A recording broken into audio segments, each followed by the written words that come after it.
কিছুদিন আগে একটা নিউজ দেখলাম, এক নারী নামাজের মধ্যে আছে, ওই নামাজ অবস্থায় 2-3 জন পুরুষ তার সাথে জিনা করেছে এবং তাকে ধর্ষণ করেছে, জোর জবরদস্তি করে নামাজ অবস্থায়।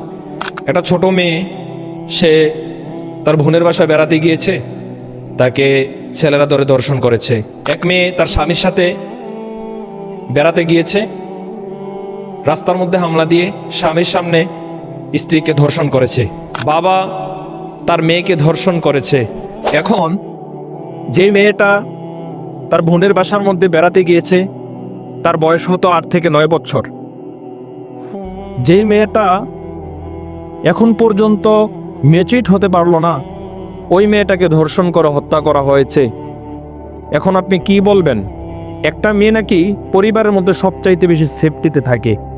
এখন যে পরিবারের মধ্যে বাবার হাতে তার আপন মেয়ে ধর্ষণ হয়, ওই পরিবারের মধ্যে কি আজও মেয়েরা সেফ? এখন স্বামীর সাথে ঘুরতে যাবে তার স্ত্রী, রাস্তার মধ্যে ধর্ষণ। ওই জন্য কি মেয়েরা ঘুরতেও যাবে না তার স্বামীর সাথে? তার মাহারাম পুরুষের সাথে ঘুরতে গিয়েছে। মেয়েরা এখন কি করবে?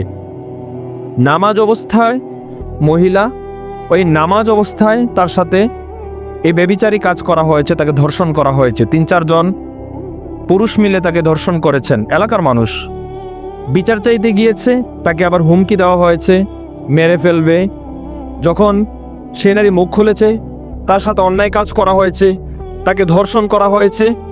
আদৌ সমাজ একত্রে মিলে সবাই তার বিপক্ষে কথা বলছে যে আসলে ওই মহিলা নাকি নষ্টা মহিলা, ওই মহিলা নাকি মিথ্যা কথা বলছে।